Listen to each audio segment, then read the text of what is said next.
këtë vit kemi numër të njëjtë, nga 2026 në numri I njëjtë I pacientë ose raste të reja me vitet paraprake, sidomos me vitin 2025 dhe 2024. Dhe kjo është një gjë shumë e mirë për Kosovën, meqense trendi I këtyre sëmundjeve në farë forme është stabil, edhe shpresojmë që edhe pjesa tjetër e vitit do ketë numër sa më pak, por mbas asaj që mbas këtyre 4 muajve të parë po shifet që është e ngjashme me vitet paraprake dhe shpresojmë që të mbahet ky trend I këtyre sëmundjeve dhe normalisht me dominim të sëmundjeve të gjirit, prap gjiri dhe të femrat dhe të meshkujt mushkrit janë sëmundjet malinje më të shpeshta te adultët, të cilët edhe kërkojnë trajtime onkologjike në klinikën tonë. Sfidat për trajtimin e sëmundjeve malinje gjithmonë në gjithë botën ekzistojnë, meqense sëmundja është e tillë e cila kërkon një angazhim maksimal dhe një trajtim specifik të veçantë në mënyrë që sëmundja të futet në kontroll dhe të ketë benefit në jetëgjatësinë e pacientit. Por nga dita ditës do të edhe shërbimet onkologjike edhe këtu te ne do të avansojnë, përparojnë dhe trajtimi është edhe më I sofistikuar dhe më I veçantë për këtë sëmundje. Trajtimi për këtë sëmundje a bëhet vetëm në QKUK apo bëhet në spitale tjetër? Do trajtimi I sëmundjeve malinje bëhet si vetëm institucion publik, bëhet në klinikën onkologjisë në Prishtinë, dhe një herë në muaj shërbimet onkologjike ofrohen në Prizren, ku më shumë se 100 pacientë, sidomos të cilët vuajnë nga kanceri I gjirit dhe prostatës, të cilët marrin disa forma tabletare të mjekimit onkologjik dhe intravenoze, pra vizitohen nga mjeku onkolog dhe marrin shërbimin në Prizren. Dhe kjo do të jo vetëm qytetarë të komunës Prizrenit, por edhe qytetarë të komunave rreth Prizrenit, siç janë ata të Suarekës, të Dragashit,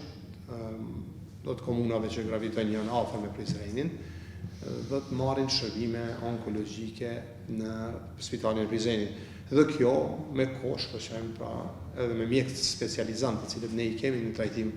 në trajnim këtu në klinikën tonë, që shpejt, pas mbarimit ose nga fundi mbarimit të specializimit, ky shërbim në spitalin e Prizrenit, pra me pëlqimin e Ministrisë së Shëndetësisë dhe SHCK-s, të ofrohet edhe në baza të caktuara sipas politikave të Ministrisë së Shëndetësisë. Sa mendojnë që do të lehtësonte jetën qytetarëve nëse ky trajtim do vazhdonte edhe në spitalet tjera rajonale? Po, meqense janë 12 mjek onkolog në gjithë Kosovën dhe 5 radioterapeut, pra është numër I mjekëve I cili kryen trajtimet e duhura në klinikën e onkologjisë, sipas disa rekomandimeve të cilat ekzistojnë edhe në Evropë edhe në vendet e rajonit, në qoftë se largësia e pacientit me vendin më të afër për trajtim onkologjik nuk kalon 200 km dhe një qendër onkologjike me kapacitete të zgjeruara mund të ofrojë shërbimet e duhura. Dhe mund të them është klinika onkologjisë është vetëm klinikë që cila bën trajtimin në institucion publik pra të pacientëve me kancer dhe 99.9% shërbimeve onkologjike në Republikën e Kosovës janë në institucion publik. Pra në krahasim nëse marrim shërbime të tjera, do të ku një pjesë përqindje e caktuar e tyre ofrohen në institucionet private. Kjo është vetëm një klinikë e cila mund të themi është kampion në ofrimin e shërbimeve publike në Republikën e Kosovës, njëjtë ndoshta si qendra e transfuzionit, e cila bën dot ofrimin e vëndezgjakut para në institucionet publike. Edhe do të me gjithë kapacitetet infrastrukturore dhe njerëzore do të I përmbush kushtet të cilat janë domosdoshme për trajtimin korrekt sëmundjeve malinje. Edhe pse ka një fluks të lartë pacientëve, sidomos kjo mund vret gjatë ditëve kur ka pushim, ditëve pasuese pas pushimit,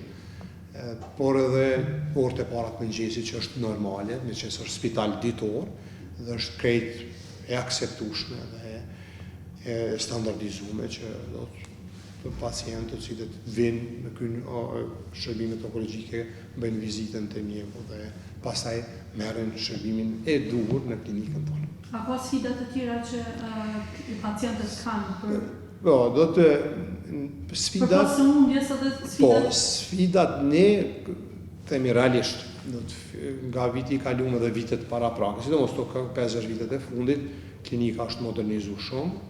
Kemi do të risi në listën esenciale të barnave, kemi terapi shumë moderne,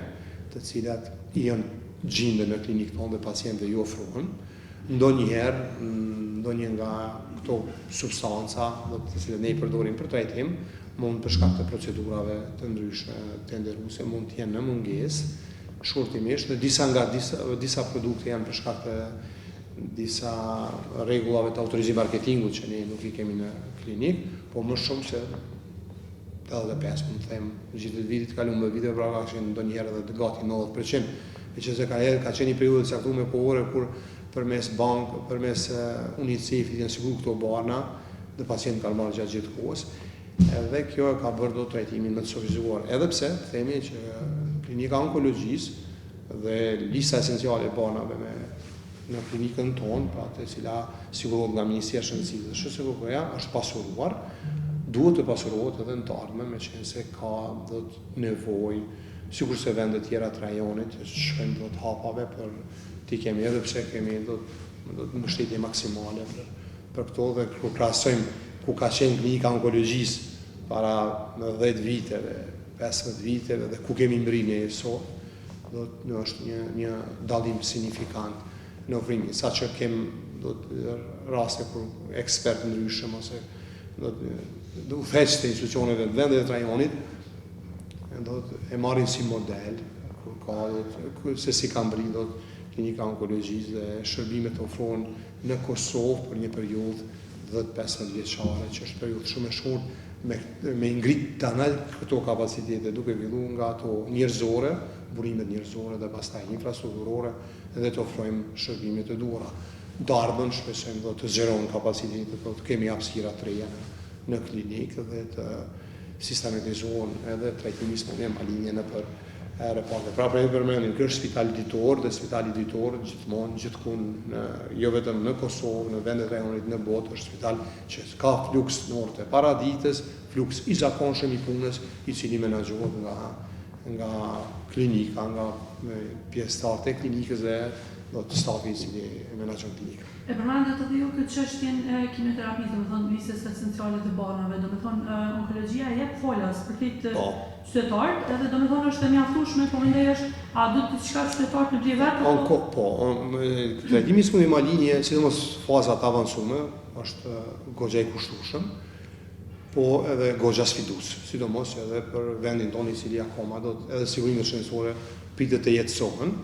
Dhe deri tash në falas ofrohen terapi shumë sofistikuara, për shembull, ne kemi mbi 150 femra të cilët marrin trajtim specifik për kancer të gjirit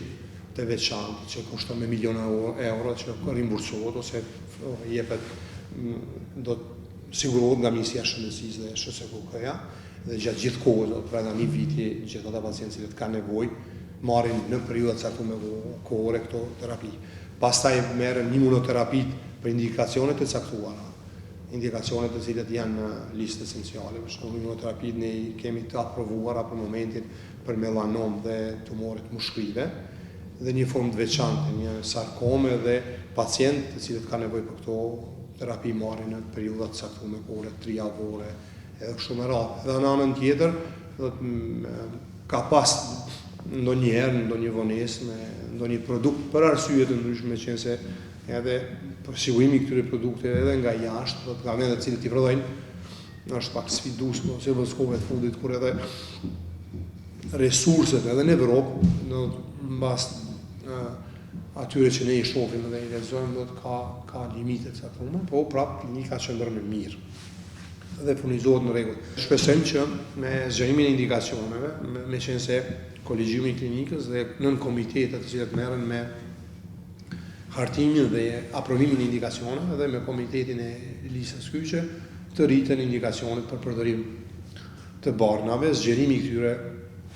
listës e këtyre barnave, dhe kur themi zgjerimi I listës barnave, mendojmë ato të duhurat, të domosdoshme, të cilat kanë impakt në trajtimin e pacientëve të bën dhe të aprovohen sipas rekomandimeve, të cilat janë në procedura dhe gjithmonë duke pas parasysh barnat e cilat Ministria I ka siguruar deri tash sasi çfarë kanë qenë kërkesat, dhe kjo meqense është e ngjashme me vendet e rajonit, sipas mundësive do të zgjerohen dhe të kenë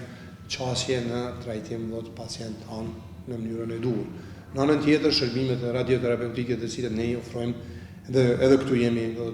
në pozicion shumë të mirë, të gjithë pacientë marrin shërbime shumë sofistikuara radioterapeutike me teknika të reja të avancuara të rrezatimit, siç është IMRT, VMAT, stereotaksi,